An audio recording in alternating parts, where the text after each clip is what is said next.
For many years, Maria Labo has been a name feared by children all around the Philippines. From what many thought to be a story to scare children, Maria Labo became an urban legend that offers a little bit of truth behind the name.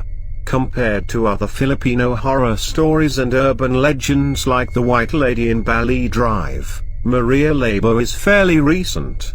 It first circulated elementary schools in the early 2000s, maybe around the late 90s. It was so popular that many primary school kids are legitimately scared of going out after dark, which got many parents concerned. There were even pamphlets and posters circulating about Maria Labo, complete with a picture to add to the mystery. Who is Maria Labo? Everyone who grew up in the 90s and early 2000s knows the story of poor Maria Labo and how she got that big scar on her face, stretching from her forehead down to the chin. It began with a young woman named Maria whom was married with 2 children. Aspiring to provide for her family, Maria became a caregiver in Canada. From here, the story went a little bit hazy. Some people say that she acquired her aswang powers while taking care of an elderly man in the Philippines. Others say that she inherited it from someone overseas. Regardless, Maria went home, disappointed and destitute. Without a penny to her name, she went home to Capiz to take care of her 2 children and her husband. During this time, Maria was satisfied with what she had. However, deep inside she knew something was wrong.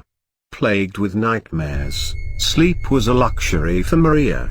Tired and on the brink of insanity, she would often black out during the day. His husband grew worried about her mental state. However, just when he is about to send her away, all of a sudden Maria went back to normal. It was a sign of relief for the family, but this miraculous recovery was just the calm before the storm. His husband came home one night to find Maria cooking as usual. He called out to his kids, but when no one answered, he turned to Maria and asked her, and with a menacing grin, she turned to the kitchen and pointed at the stove. There he found his 2 children, all hacked up and cooked with bloody parts and viscera on the fridge and the countertop.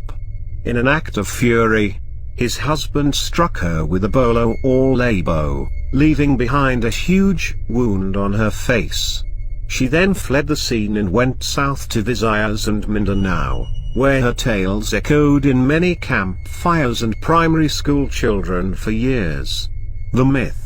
It was believed that Maria Labo is a classic tale of the aswang folklore which is widely known in the Philippines. Though each region has their own version and descriptions of the creature, it all boils down to the same grotesque, evil entity that craves human flesh.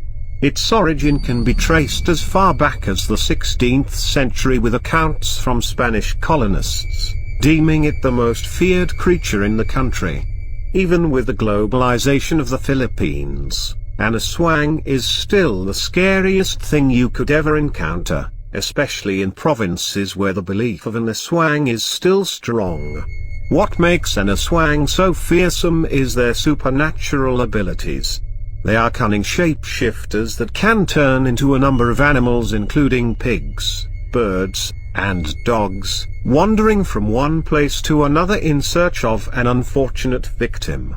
An aswang is generally silent, but there are also others that produce disembodied sounds, such as a tick-tick or wok-wok, which is an onomatopoeia of an aswang's regional name.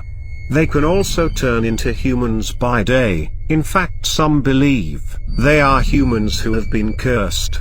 So, how exactly does one become an aswang? It is believed that being an aswang is passed from generation to generation, which involves a ceremony of passing down a small black orb from the mouth of the previous aswang to the next. If a person in the family refuses to become an aswang, they are killed. Another means of becoming an aswang is rubbing a special concoction of liniment on your skin. However, this is mostly tied to the belief of the manananggal, which is another fearsome creature in the Filipino folklore. Though it is unclear how Maria Labo became an Aswang, she is said to display powers that are similar to the creature. Aside from craving human flesh, Maria can also shapeshift not only as animals but also as a young or old woman.